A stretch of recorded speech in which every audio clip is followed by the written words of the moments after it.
first I want to get your sense of what is happening with the economy. Shopify hasn't necessarily been spared here, but what's your feeling about just how bad this will get and if a recession is inevitable? Thanks for having me, Emily. Always a great pleasure to be on your show. Two things. Let's first talk about the retail outlook and I think consumer sentiment.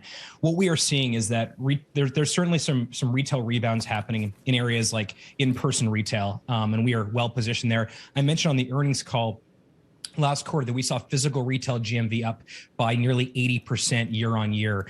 And then when we add things like, one of the announcements today was local inventory sync on Google and tap to pay. We really are well positioned to ensure that if physical retail is rebalancing and reopens, that Shopify merchants can also use that as well. But one of the things we're seeing from a sort of a macro perspective is that consumers are very much still voting with their dollars to support independent brands. This is something we saw happen very quickly and intensely during the pandemic. They are looking for quality products, and certainly a lot of the Shopify merchants are doing well there. In terms of the economy in general, it's clear that obviously inflation is at a record level, but to the degree in which merchants' wallets are stretched from higher prices, what they're beginning to do is they're looking to get more value out of every single dollar. And what we're seeing is that more merchants are coming onto Shopify and they're taking more of our products, whether it's capital or payments or fulfillment. They're leveraging our massive economies of scale while still keeping an independent business. So we think both those things lead to a lot of optimism on our side. And of course, Shopify Editions was launched today. Right. You are making this big shift from D2C to C2C, as you call it, direct to consumer to connect to consumer. What does that mean, and why do you think that's the future? So this idea of Shopify Editions, which we announced this morning about 9:30 a.m., it introduces what we're calling the connect to consumer era of commerce. And part of it is that the speed of innovation and the depth and breadth of what Shopify is building. I celebrated my 12th year anniversary last week at Shopify. So I've been around for about a third of my life. Thank you. The amount of products that we are shipping right now is stronger than ever before. We unveiled more than 100 new product updates and launches today. And I think we are moving faster than ever. And Shopify Editions is our way of sharing that momentum with the world. Now, I think, I've been on the show a lot talking about direct to consumer, which really was about this one-to-one connection with the brand to the consumer, but it was very transactional. What we are noticing is that more and more consumers want to connect with these brands online, on social media. They want to attend an event or their store. They want to have more of an emotional connection whereby they can connect with brands across a whole bunch of different surface areas. And so commerce is really just not about the transaction. It's much deeper.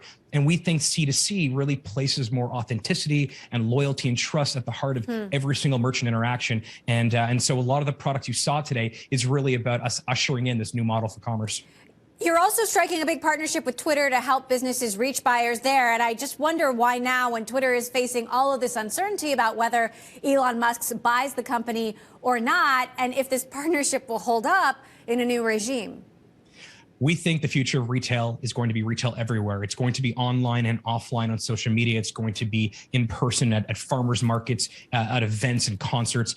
We really are, I think we started as being an e-commerce company, and about 10% of all e-commerce in the US now flows through Shopify. If we were one single aggregated store, we would be the second largest online store in America. But the key here is that commerce in the future will happen everywhere. And so we've announced, I've come on the show and talked about our integrations with Google and Facebook and Instagram and TikTok to embed commerce there. And then the newest one that we're embedding, the newest partner we're embedding commerce with is Twitter. Now, Twitter's an interesting one. Of course, they're in the news a lot lately. But if you think about where commerce used to happen, it was always sort of around the town square. It's where the baker sold bread and the cobbler sold shoes. Twitter, in some ways, is the modern day digital town square. And so embedding commerce right into Twitter so you can turn conversation into commerce, all powered by Shopify, we think is a really great thing. And whether or not, they have a new owner in the future or not, I think commerce will play a role in Twitter's future. Okay. I recently interviewed Amazon CEO Andy Jassy, Harley, and I'm not sure if you caught this, but when I asked about Amazon's relationship with third-party sellers and the tension that has existed there between Amazon and some third-party sellers, he took kind of a dig at Shopify. Take a listen to what he had to say. Sellers don't really long for e-commerce software. That exists in lots of places. And it's not very expensive. What they love about selling on Amazon is that they get access to our hundreds of millions of customers. And that completely changes what their prospects can be in terms of the businesses they're building. What's your response to that? I think that it is quite clear that the future of retail is going to have direct connection between brands and the consumers.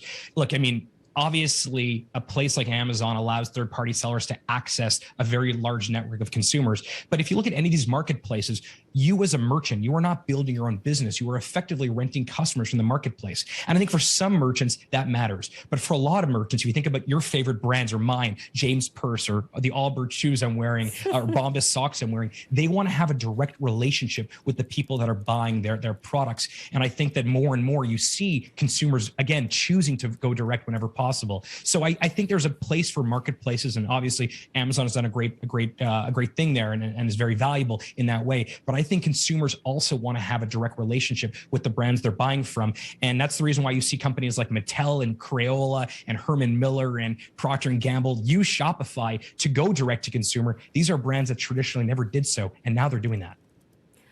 Now, Harley, you know, Shopify shares have taken a pretty big dive since November, where they hit a high point, and obviously we're in the middle of broader market turmoil. But how concerned are you about this and going forward? You know, how are you thinking about this? What are investors missing?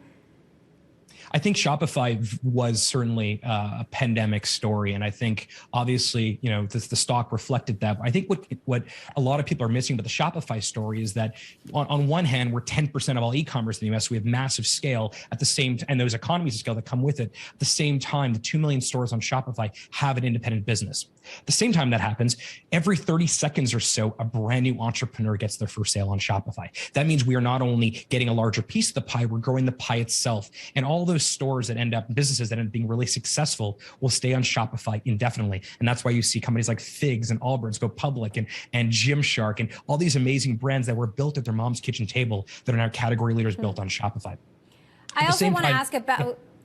Sure. I also want to ask about your... Go ahead. Finish your point. I was going to say, in terms of... So I think we were a pandemic story. I think what often people miss is we're also this reopening story. Again, 80% of our we had 80% growth in point of sale GMV. We have thousands of stores all over the world that use Shopify to power their physical store. You know, we saw social embedded commerce on surfaces like Instagram and TikTok and now Twitter grow almost 400% year on year last quarter. So Shopify is really more than just an e-commerce provider or a pandemic story. We really are the world's retail operating system. And again, look at every one of your favorite brands, or anyone listening, look at your favorite brands. You will start seeing Shop Pay as the payment gateway. You will start seeing Shopify power those brands. That's really important to us. And that's the reason why I think our future is very bright. I also want to ask about your evolving governance story. Shopify recently made some changes to enhance Toby Lutka, the CEO's power. Some shareholders did oppose these changes. What are you hearing from shareholders now, you know, in terms of concerns about this change, and what has been Shopify's response? I've spent the last few weeks with some of our largest investors and frankly, a lot of investors generally. And I think we're grateful for their trust and continue to run the business. But the goal here really was modernizing our governance structure. We want to be a 100-year company. We're about 16 years into it. So we got a lot more time, 84 years left to go. And we want to ensure that we can run our business and make really good long-term decisions for investors, for merchants, for every stakeholder that's involved with Shopify. And we think this modernization, particularly around the governance structure, allows us to do that.